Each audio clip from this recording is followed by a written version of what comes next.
சத்யராஜ் குப்புசாமி எல்லாரும் வீட்டில் உட்காந்து வேலை செய்யுங்க அப்படின்னாரு. எல்லாரும் யூடியூப் சேனல்லையும் இன்ஸ்டாகிராம்லையும் வீடியோ தான் போட்டுட்டு இருக்கணும் போல தெரியுது. இல்லை பிரதம மந்திரி அதான் பண்ண சொல்றாரு போல தெரியுது. இது நீங்க ரொம்ப நாளா இந்த வார் ரிலேட்டடான விவகாரங்கள் எல்லாம் ரொம்ப கவனிச்சுட்டு இருக்கக்கூடிய ஒரு நபர் அப்படிங்கிறதுனால பிஎம் வந்து ரொம்ப லேட்டா இந்த அனௌன்ஸ்மெண்ட் கொடுத்துட்டாருன்ட்டு உங்களுக்கு தோணுதா? இல்லை, ஆக்சுவலி இந்த அனௌன்ஸ்மெண்ட்டை ஏன் கொடுத்தாங்கன்னு ரொம்ப ஆச்சரியமாக இருக்குது. ஏன்னா தாமஸ் ஃப்ராங்கோ சார் சொன்னது வந்து எனக்கு ரொம்ப உடன்பாடான ஒரு கருத்து. இந்த வாரில் குறிப்பாக ஈரான் வார் மட்டும் கிடையாது, ஈரான் வாருக்கு முன்னாடி டாரிஃப் பஞ்சாயத்து ஒரு பெரிய பஞ்சாயத்தாக ஓடிட்டு இருந்துச்சு அமெரிக்காவுக்கும் இந்தியாவுக்கும்.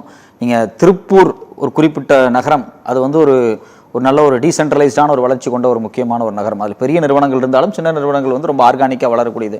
அதனுடைய வளர்ச்சியே 2015-16 பார்த்தீங்க அப்படின்னா ஒரு பெரிய வளர்ச்சியை நோக்கியெல்லாம் ரெவன்யூ டர்ன் எல்லாம் ஆகலை.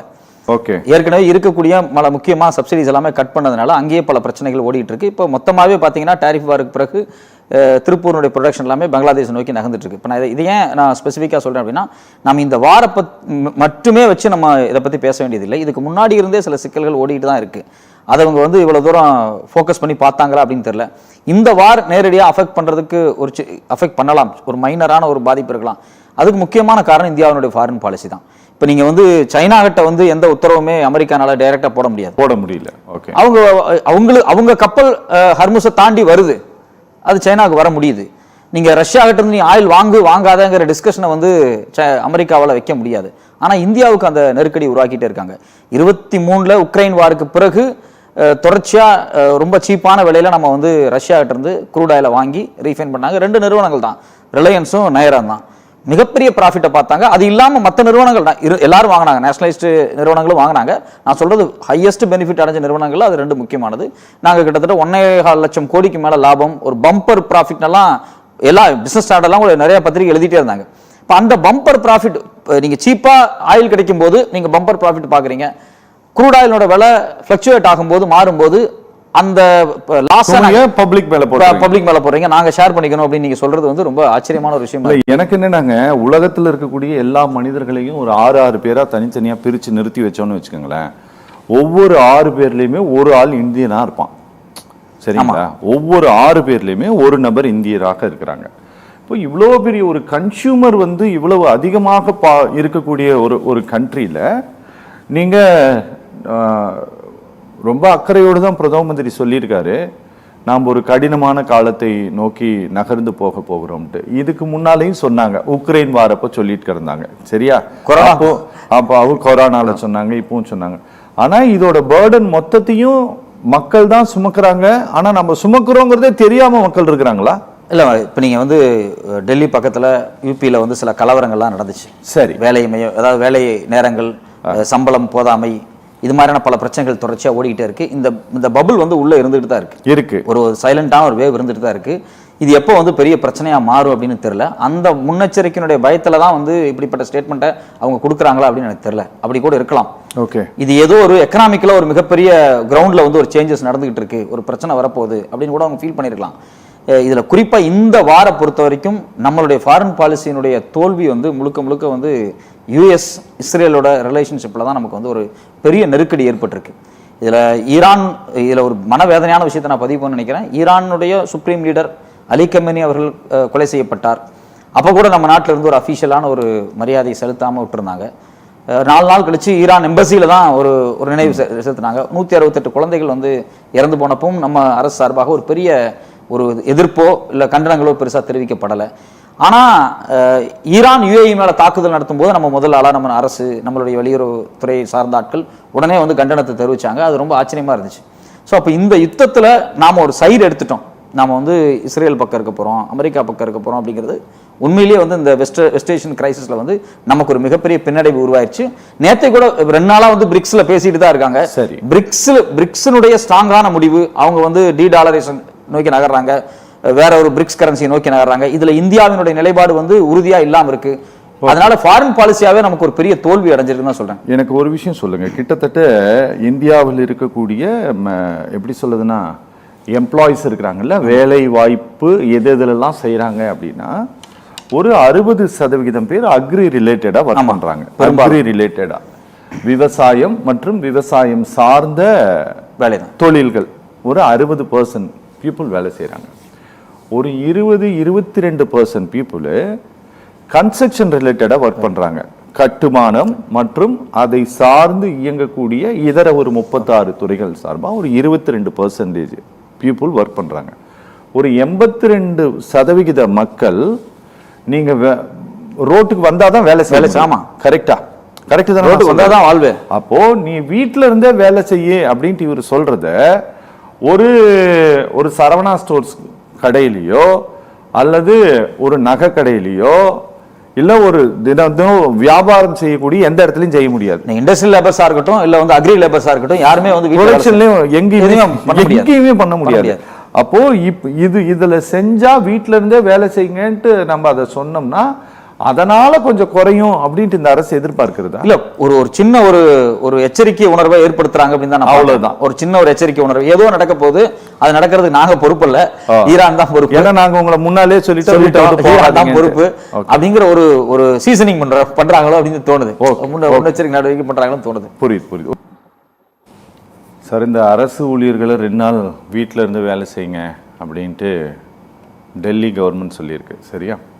இந்த ஐடி நிறுவனங்களை எல்லாம் நாங்கள் கேட்டிருக்கிறோம் அப்படின்னு சொல்லிட்டு, இன்றைக்கி ஐடி நிறுவனத்தை விட சார் நிறைய பேருக்கு வேலை வாய்ப்பை கொடுக்கறது வந்து பார்த்திங்கன்னா இ-காமர்ஸ் தான் கொடுக்குது.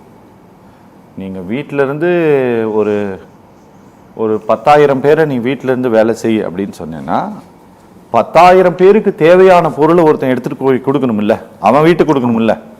கரெக்டு தானே? ஆமா. நீ வீட்டில இருந்து வேலை செய்யிட்ட அவன் வீட்டுக்கு தேவையான இதுக்குள்ள யாரு வராங்கன்னா இதுக்குள்ளார இ-காமர்ஸ் தான் வராங்க. ஸ்விக்கி வராங்க, ஜொமேட்டோ வராங்க, போர்ட்டர் வராங்க. என்னங்க இருக்கிற லொட்டுலோஸுக்கு பல பேர் வந்துடுறாங்க.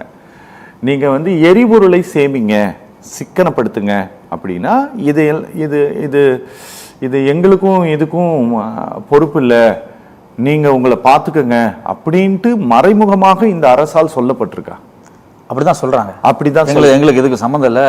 இது வந்து ஈரான் வார் மேல ஒரு பழியை போட்டுட்டு சாமானிய மக்களை வந்து பலி கொடுக்கிற வழியை தான் அவங்க பாக்குறதா நான் பாக்குறேன். நீங்க உங்களை பாதுகாத்துக்கங்க. இப்ப தங்க விவகாரத்துல கூட பெரும்பாலும் தங்கம் ரொம்ப நீடா நம்ம வந்து தங்கத்தை வந்து ஒரு சேவிங்ஸா வாங்கி வைக்கிறோம் அப்படிங்கிறது தான் நியாயமா எல்லா மிடில் கிளாஸும் அப்பர் மிடில் கிளாஸும் பண்றாங்க. சில நேரத்துல அடிமட்டு தட்டம் இருக்கக்கூடிய மக்கள்னால தங்கமே வாங்க முடியாத சூழல் இருக்கு. இந்தியாவை பொறுத்த வரைக்கும் தங்கம் அப்படிங்கிறது ஒரு கலாச்சார பண்பாட்டு ரீதியாக ஒரு திருமணத்துக்கு வாங்குறது அப்படிங்கிறது ரொம்ப இயல்பாக நடக்கக்கூடிய ஒரு விஷயம். இது மாதிரியான ஒரு சூழ்நிலை வந்து நீங்கள் தங்கமே வாங்கக்கூடாது அப்படின்னு சொல்லும்போது ஒரு பெரிய ஒரு மக்களுக்கு தங்க விலை குறைய போதா, தங்க விலை ஏறப்போகுதா அப்படிங்கிற ஒரு பெரிய பேனிக்கே உருவாயிருக்கு. இதனால பிரதமர் சொன்னதுனால தங்கம் வாங்காம விட்டா தங்க விலை குறையுமா, இல்லை தங்க விலை அதிகமாக போகுது அதனால தான் வாங்க வேணாம்னு சொல்றாரா, என்ன பண்ண போறாரு அப்படிங்கிறத ஒரு எந்த விதமான இதை நோக்கி போயிட்டு இருக்கு, நாம் இந்த இடத்துல இருக்கோம், இது எச்சரிக்கை மணி இப்படிங்கிறத ரொம்ப தெளிவாக சொல்லாமல் இதை செய்யாதீங்க அப்படின்னு சொல்கிறது வந்து ரொம்ப ஒரு ஏற்கனவே நம்ம வந்து 500-1000 ரூபா நோட்டு ஒரு திடீர்னு நைட்டு எல்லாத்துக்கும் சொன்னார் இல்லையா, நம்ம வந்து ஒரு 15 நாள் டைம் கொடுங்க, 1 மாதம் டைம் கொடுங்க, 3 மாதம் டைம் கொடுங்கன்னு சொன்னார், எல்லாத்தையும் ஒழிச்சிரும் அப்படின்னு சொன்னாங்க. கடைசியில் பார்த்தா இந்தியாவில் இருக்கக்கூடிய சிறு குறு தொழில் நிறுவனங்கள் தான் முடக்கப்பட்டுச்சு. அதே போல் ஏதாவது ஒரு ரிவர்ஸாக ஏதோ நடக்க போதோ அப்படின்னு பயம் இருக்குது. சார், தங்கத்தில் வாங்காதீங்கன்ட்டு பிரதம மந்திரி சொன்னார், கடைக்கு போய் வாங்காதீங்கன்னு சொன்னாரா? இல்ல நீங்க இந்த புல்லியன்ஸ் சொல்லுவாங்க இல்லையா, ஆன்லைன்ல நீங்க வாங்காதீங்கன்னு சொன்னாரா? எப்படி சார் சொன்னாரு? அத மக்களை தான் தங்க வராங்க. இல்ல சார், தங்கத்தை அப்படியே வாங்குறாங்கல்ல பல பேர். ஆமா, தங்க அப்படியும் பேப்பர்ஸா வாங்கி வைக்கிறாங்க. இல்ல சார், நீங்க ஆன்லைன்ல இன்வெஸ்ட்மெண்ட் பண்றாங்கல்ல, ஷேர் மார்க்கெட்லயும் கோல்டு வாங்குறாங்களே. ஆமா இல்லையா? கோல்டு வெள்ளி இதெல்லாம் வாங்குறாங்கல்ல. இப்ப அதுலயும் முதலீடு பண்ணாதீங்கன்னு அர்த்தமா? அதுக்கு பேர் அதை டைரக்டா அவர் சொல்லல, மக்கள் நகை வாங்காதீங்க அப்படிங்கிறத அவர் சொல்ல வர்றாரு. ஓகே. மற்றபடி கோல்டு பார்ஸா ரிசர்வ் பேங்க் வாங்குறாங்க. இப்போ சைனா இருக்கட்டும், டர்க்கி, ரஷ்யா, இவங்க எல்லாருமே வந்து ரிசர்வ் பேங்க்ல கோல்டை வாங்கி வச்சுட்டு மேக்ஸிமம் யூஎஸோட பாண்டை வந்து மார்க்கெட்டில் விட்டுக்கிட்டு இருக்காங்க, அதை லிக்விடேட் பண்ணிட்டு இருக்காங்க. அது தனியாக ஒரு பெரிய டாலரைஸ் நோக்கி நகர்ந்துட்டு இருக்கக்கூடிய ஒரு சின்ன ஒரு ப்ராசஸாக போயிட்டு இருக்கு. அது எந்த அளவுக்கு சக்ஸஸ் ஆகும்னு தெரியாது, பட் ஆனால் அதை செஞ்சுட்டு இருக்காங்க. இங்கே இந்தியாவை பொறுத்த வரைக்கும் அவர் வந்து தெளிவாக வந்து மக்கள் வாங்க வேண்டாம் அப்படிங்கிறது தான் திரும்ப திரும்ப சொல்றாங்க. மக்கள் வாங்காதீங்க, அது ஆபத்தானது அப்படின்னு சொல்றாங்க. சார், இங்கே பொதுவாகவே சார் நீங்கள் பிரச்சனை யாருக்கு அப்படின்னா ஒரு குடும்பத்தில் பிரெட் வின்னருக்கு தான் ப்ராப்ளமு. யார் போய் சம்பாதிக்கிறாங்களோ அவங்களுக்கு தான் சிக்கல். அவங்களுக்கு தான் என்ன சொல்றாங்கன்னா, பெட்ரோல் போட்டு வெளியில போகும்போது அதனுடைய சிரமத்தை அவர்கள் தான் அனுபவிக்கிறார்கள். நீங்க படிச்சுட்டு இருக்கக்கூடிய பிள்ளைகளுக்கோ அல்லது வீட்டில் இருக்கக்கூடியவங்களுக்கோ இந்த பிரச்சனையினுடைய சீரியஸ்னஸ் அவ்வளவா தெரியுமான்ட்டு எனக்கு தெரியல. ஆனா கடந்த காலங்கள்ல காங்கிரஸ் பீரியட்ல இருந்தது இல்லையா, நீங்க கேஸ் விலைன்னா இவ்வளோ ஏறி போச்சு, பருப்பு இந்த விலை, ஆயில் இந்த விலையாயிடுச்சு இப்படின்ட்டு அப்போது இருந்த ஒரு கொதிப்பான மனோநிலை இப்ப இருக்கா சார்? இல்ல அது உள்ளதான் நாம சொல்றேன், ஒரு அண்டர் கரண்ட் இருக்கே தவிர அன்னைக்கு இருந்த மாதிரியான ஒரு பரவலான ஒரு டிஸ்கஷன் இல்ல. அன்னைக்கு வந்து ரொம்ப ஓப்பனான ஒரு டிஸ்கஷன் நடக்கும். இப்ப உள்ள என்ன நடக்குது இன்னும் சொல்ல போனா, பெரும்பாலான மக்களுடைய மனதில் சோசியல் மீடியாவினுடைய இம்பாக்ட் வந்து ரொம்ப மோசமா பாதிப்பு ஏற்படுத்திட்டு இருக்கிறதுனால உள்ள அண்டர் கரண்ட் என்ன இருக்குன்னே கண்டுபிடிக்கிறதே ஒரு பெரிய வேலையா இருக்கு. இப்போ வந்து விஜய் வந்திருக்காரு, 6 சிலிண்டர் தருவார் அப்படின்னு சொல்றதுனால அதை நம்பிட்டு கூட மக்கள் இருக்கலாம், சிலிண்டர் பிரச்சனை நமக்கு வராது, சிலிண்டர் கொடுத்துருவாங்க அப்படிங்கிற மாதிரி கூட அவங்க நினைக்கலாம். கொடுக்க முடியுமா சார்? இல்ல அது எப்படி முடியும், வாய்ப்பே இல்லை. ஆனா அது அப்படிப்பட்ட ஒரு மனநிலை வந்து மக்கள்கிட்ட இப்போ டிஜிட்டலைஸ் ஆனதுக்கு பிறகு மக்கள் தங்களுடைய பல பேர் 6 சிலிண்டர் வந்துடும் எதிர்பார்த்துட்டு இருக்கிறாங்க சார். இல்ல சார், ஒரு காலத்துல வந்து டிஜிட்டலுக்கு முன்னாடி நாங்க அடிக்கடி பேசுவோம், மக்கள் வந்து ஒரு பிரச்சனை வரும்போது போராட்டத்துக்கு வந்து நிற்பாங்க, போராட்டத்துக்கு கம்யூனிஸ்ட் கட்சிகள் அழைப்பாங்க, இல்ல மத்த எல்லா இடதுசாரி கட்சிகள் இருந்து எல்லாருமே ஒரு போராட்டம் பிரச்சனை அப்படிங்கும்போது மக்கள்கிட்ட கொண்டு போவாங்க. இன்னைக்கு வந்து ஒரு விஷயம் வந்து சோசியல் மீடியாவில் டிஸ்கஸ் ஆகும்போது கமெண்ட் மட்டும் போட்டுட்டு இல்ல லைக் டிஸ்லைக் மட்டும் போட்டுட்டு நகர்ந்து போயிடறாங்களோ அப்படின்னு ஒரு பெரிய அச்சம் வருது. அது வந்து அந்த அளவுல தான் நம்மளுடைய சமூக பங்களிப்புக்கு மாறிட்டாங்க. ஒரு கருத்து சொல்லிட்டோம்னா, ஒரு கண்டனத்தை சோசியல் மீடியால பதிவு பண்ணிட்டோம்னா போதும் அப்படிங்கிற இடத்துக்கு நம்ம நகர்ந்துட்டோமோ அப்படின்னு எனக்கு, இன்க்ளூடிங் மை செல்ஃப், நம்ம எல்லாம் சேர்த்து தான் சொல்றேன், நாம அந்த மனநிலையில் இருக்கிறோமோ அப்படின்னு ஒரு பெரிய கேள்வி இருக்கு. ஏன்னா ஒரு காலத்துல வந்து இப்ப நீங்க இதுக்கு முன்னாடி இந்த காங்கிரஸ் பீரியட்லாம் நம்ம பார்த்துருக்கிறோம், போராட்டங்கள் நடந்துகிட்டு இருக்கும், பேச்சு அதாவது தொடர்ச்சியா விலைவாசி உயர்வு குறித்து பேசிக்கிட்டு இருப்பாங்க, ஏதோ ஒரு விஷயம் போயிட்டே இருக்கும் பரபரப்பா. இன்னைக்கு அந்த டிஸ்கஷன்ஸ் இல்ல, களத்துல துண்டறிக்கை கொடுக்கறவங்களை பாக்குறதே ஒரு பெரிய விஷயமா இருக்கு. ஒரு சில கட்சிகள் தொடர்ச்சியா செய்யறாங்க, நான் இல்லைன்னு சொல்லல. மக்கள்கிட்ட ஒரு பெரிய இஷ்யூ நம்மளை சுத்தி போயிட்டு இருக்கு அப்படிங்கிறத அவேர்னஸ் பண்றதுக்கு நம்மகிட்டையும் சோசியல் மூவ்மெண்ட்ஸ் குறைவா இருக்கு. சோசியல் மீடியா வந்ததுக்கு பிறகு மக்களோடு சந்திச்சு உரையாடி அதை ஒரு ஆர்கனைஸ் பண்ற இடம் வந்து குறைவா இருக்கு. ஆனா அது இயல்பா நடந்துடும். சார் சொன்ன மாதிரி ஒரு கொதிநிலைக்கு வரும்போது மக்கள் வேற வரி இல்லை, ஒரு போராட்டத்துக்கு வந்து தான் தீருவாங்க. இப்போ நீங்க வந்து பாதி பேர்த்த நீங்க உட்காந்து வீட்டில் உட்காந்து ஒர்க் பண்ண சொல்லுங்க அப்படின்னா, சார் சொன்ன மாதிரி அயன் பண்ணக்கூடிய ஒரு மக்கள் இருக்காங்க அப்படின்னா, அவங்க வந்து ஒரு இடத்துல வேலை பார்க்குறாங்க, இப்போ அவங்களே எல்என்ஜி யூஸ் பண்ணுறாங்க, எல்பிஜி யூஸ் பண்ணுறாங்க, அவங்களே கேஸ் யூஸ் பண்ணி தான் அயன் பண்ணுற இடத்துக்கு போகிறாங்க. அவங்களுக்கு ஒரு தட்டுப்பாடு ஏற்படும் போது அடுத்த நாள் அவங்க கையில் காசு இருக்காது. புரியுது. அடுத்த நாள் ஒரே நாளில் அவங்க கையில் காசு இல்லாமல் போயிடும், ஒரே வாரத்தில் காசு இல்லாமல் போயிடும்.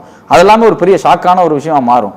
ஸோ அப்போ இந்த தட்டுப்பாடு, இந்த முறைப்படுத்த முடியாத அளவுக்கு மத்திய அரசாங்கம் இருக்கிறது அப்படிங்கிறது ரொம்ப நாட்கள் நீடிக்காது. இது ஒரு பெரிய ரிஃப்ளெக்ட் ஆகும் அப்படின்னு நான் பார்க்குறேன். ஓகே.